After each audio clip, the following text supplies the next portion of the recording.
that this was bigger, stronger, and more powerful than any of us had ever had a sense of. And none of us moved into that house thinking, ooh, I wonder if it's haunted.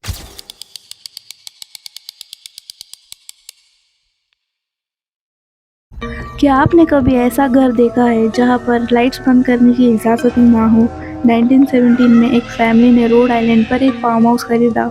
सोचा था नया घर, नई शुरुआत, लेकिन उनको एक सलाह दी गई, रात को लाइट्स बंद करके मत सोना, वरना वो जाग जाएगी। इस घर में बादशीवा शर्मा नाम की एक चुड़ैल रहती थी, जो अपने बच्चों की बलि दे चुकी थी। अब वो इस घर में जो भी सदस्य रहता, उसका खात्मा करना चाहती थी, डरा डरा कर। तो आज के इस वीडियो में हम जानेंगे कॉन्जूरिंग के बारे में, जिसके बारे में सुन के सबको डर लगता है। तो चलिए शुरू करते हैं।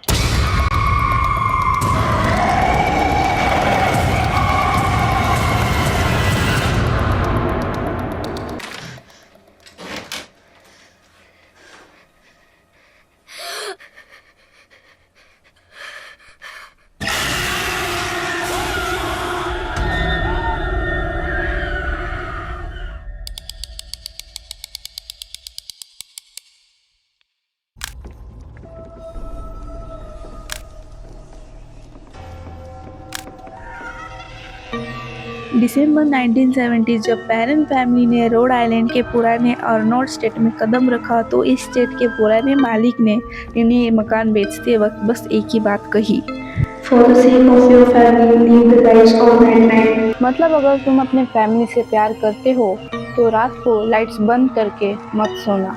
अभी आपके दिमाग में ये सवाल आ रहा होगा कि अगर कोई ऐसी बात बोलेगा तो कोई क्यों उस तरीके के मकान को खरीदेगा। इसके बारे में हम लोग आगे बात करेंगे। लेकिन जिस पैरन परिवार ने इस मकान को खरीदा था, उन्होंने इन सब बातों पर ध्यान ही नहीं दिया। उन्हें शुरुआत में सब कुछ ठीक लगा, नॉर्मल लगा, इवन वह ये भी समझ चुके थे कि ये घर हॉन्टेड है, पर उन्होंने ये सब चीज़ों को माइंड ही नहीं किया। मतलब वो लोग ऐसा बिहेव कर रहे थे कि चलो हाँ ठीक है, भूत होगा, रहने दो उसको, घूमने दो उसको, घर में क्या ही फर्क पड़ता है। वो लोग ऐसे माइंडसेट को लेकर चल रहे थे, क्योंकि वो घर में जो भी आत्माएं थी वो उनके बच्चों से प्यार करती थी। पैरन फैमिली में कुल 5 बेटियां हैं, एंड्रिया, नैन्सी, क्रिस्टीन, सिडनी और अप्रैल, और यही 5 लड़कियां उस आत्माओं के लिए सेंटर ऑफ अट्रैक्शन बन चुकी थी। इस घर में एक और आत्मा थी जिसका नाम था मिसेस आर्नोल्ड, जिसकी मौत भी इसी घर में हुई थी। मिसेस आर्नोल्ड का भूत उन बच्चियों से प्यार करता था, क्योंकि वो उन्हें रात में कंबल ओढ़ा करती थी। दूसरी आत्मा थी जॉनी आर्नोल्ड की, जो इसी फार्म हाउस के एक एटिक के ऊपर गले में रस्सी बांधकर ऊपर चला गया था, और वो बच्चों के साथ ही खेलता रहता था। इसीलिए बच्चों ने उसे प्यार से नाम दे दिया मिनी, क्योंकि वो आत्मा बच्चों के खिलौने को इधर उधर हिला के अपनी मौजूदगी का एहसास दिलाया करती थी। दूसरे घोस्ट का नाम था दी स्वाइपिंग घोस्ट, क्योंकि वो झाड़ू के आसपास ही रहता था, और जब लोगों की नज़रें उस झाड़ू पर नहीं होती थी तो वो उससे मिट्टी की या धूल की वो कुछ लाइंस बना देता था, जैसे कि कुछ इशारा करना चाहता हो। ये जो भी आत्माएं उनके घर में मौजूद थी, वो पैरन फैमिली के कोई भी सदस्य को, मेंबर को नुकसान नहीं पहुंचा रही थी, और इसी कारण से पैरन फैमिली को कोई भी फर्क नहीं पड़ रहा था। वो उनके बच्चों को उनके साथ खेलने देते थे, मतलब भूतों के साथ खेलने देते थे। लेकिन लिटरली ये सब सुनने के बाद आपको थोड़ा तो अजीब लगता होगा। तुम्हें लगता होगा कि पैरन फैमिली को एक अवार्ड देना चाहिए, ब्रेवरी का, या फिर कह दो तो बेवकूफ़ी का। ये जो भी सारे भूत थे, ये जो भी सारी आत्माएं थी, ये तो बस टुकुर-टुकुर थे। लेकिन पैरन फैमिली को अंदाजा भी नहीं था कि उनके आने वाले समय में इस घर में मौजूद सबसे ज़्यादा शक्तिशाली भूत से उनका सामना होने वाला है। धीरे धीरे इस घर की वाइब बदलने लगी थी। हर कोना डरावना सा बनते जा रहा था। इस घर में मौजूद नेगेटिव एनर्जी अब असली रंग इनको दिखाने जा रही थी। फैमिली फ्रेंडली घोस्ट वाला घर अब धीरे धीरे उसी फैमिली के लिए डरावना बनते जा रहा था। रोज़ सुबह 5:15 पर पैरन फैमिली के घर में कुछ ऐसा होता जो किसी बुरे सपने से कम नहीं था। लाशों की सड़ी हुई बदबू पूरे घर में फैल जाती थी। रात के वक्त बच्चियों के बाल खींचे जाते थे, उन्हें मारा जाता था, था उनके कंबल, बिस्तर, रजाइयाँ खींच दी जाती थी। ऐसा लगता था जैसे कि कोई अदृश्य शक्ति उनका शिकार करना चाहती हो। उनके हाथ पैर पकड़कर उनको घसीटा जाता था। दरवाजे अपने आप बंद हो जाते थे। घर में अजीब सी आवाज़ें, चीखें सुनाई देती थी जैसे कि कोई डर में हो लेकिन कोई दिखाई नहीं देता था। लेकिन ये तो कुछ भी नहीं था, ये तो बस ट्रेलर था। क्योंकि अब शुरू होने वाला था इस फैमिली का सबसे बड़ा नाइटमेयर, इस कहानी का वो पार्ट जिसने द कॉन्जरिंग को द कॉन्जरिंग बनाया। एंड्रिया पैरन इस घर की सबसे बड़ी बेटी जो और भी बड़ी हो चुकी है। आज भी उस एंटिटी के बारे में बात करने से, उनके डिटेल्स के बारे में बात करने से आज भी डरती है। उनका कहना था कि उस घर में एक बुरी आत्मा थी जिनकी नज़र इन 5 मासूम बच्चियों पर थी। ये वो आत्मा थी जिसका नाम अब पूरी दुनिया जानती है, जिसने पैरन फैमिली का जीना हराम कर दिया था, बाथशेबा।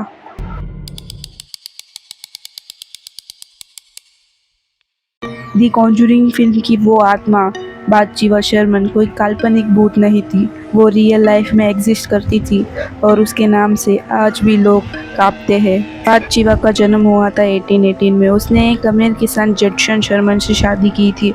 उसका एक बेटा था जिसका नाम था हर्बर्ट। यहाँ तक तो सब कुछ ठीक चल रहा था, लेकिन कहानी में ट्विस्ट तब आता है जब पड़ोसी का एक बच्चा गायब हो जाता है। अब क्योंकि बाथशेबा जो थी वो बहुत ही अमीर घराने से थी, काम धंधा उसके पास कुछ था नहीं, इसीलिए वो अड़ोस पड़ोस के बच्चों के साथ खेलती रही, टाइम पास कर लेती थी। तो पड़ोस का वो जो बच्चा था वो आखिरी बार बाथशेबा के पास ही देखा गया था, और जब उसकी बॉडी मिली तो वो रहस्यमय तरीके से मारा पड़ा था। उसके सिर में किसी नुकीली बारीक चीज से छेद किया गया था, जैसे किसी ने सुई डाल दी हो। अब ये तो बहुत दर्दनाक और अजीब सा तरीका था किसी को मारने का, वो भी 1818 में।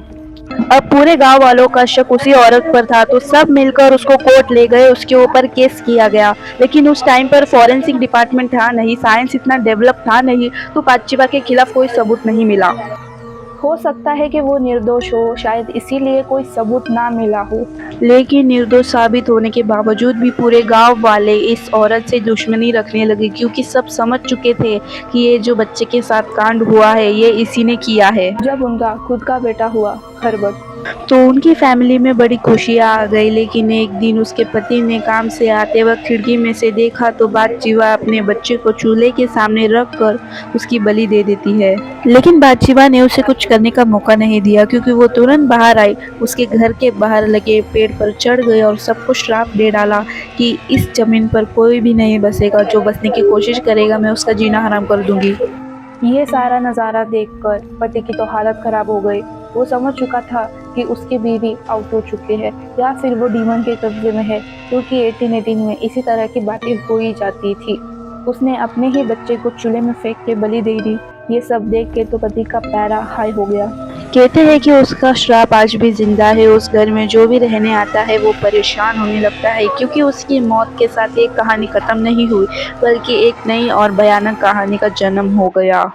जब बाथशेबा के ऊपर ज़्यादा रिसर्च की गई तो पता चला कि उसका एक नहीं बल्कि टोटल 3 बच्चे थे, और तीनों बच्चे रहस्यमय तरीके से मारे गए थे। बाथशेबा और उसकी फैमिली ने आर्नोल्ड स्टेट के इसी जगह पर अपनी आखिरी दिन बिताई। यही वो जगह थी और यही वो फार्म हाउस था जहाँ पर बाथशेबा अपनी फैमिली के साथ रहती थी, और यही वो पेड़ था जिसके ऊपर लटक कर बाथशेबा ऊपर चली गई थी। इस कहानी का ये तो एक सिंपल पहलू है जो मूवीज़ में दिखाया जाता है और जो ज़्यादातर आर्टिकल्स में यही मेंशन किया जाता है, लेकिन इस कहानी का दूसरा पहलू भी है जो इससे भी ज़्यादा डरावना और ख़तरनाक है, जिसके बारे में सुन के आपके रोंगटे खड़े हो जाएंगे। तो इसी रोंगटे को खड़े करने के लिए हम इसे दिखाएंगे पार्ट 2 में। तो कमेंट करो पार्ट 2 और हम जल्दी ही पार्ट 2 लेके आएंगे। For watching this video and like share subscribe, जो करना है अपने मन का करो।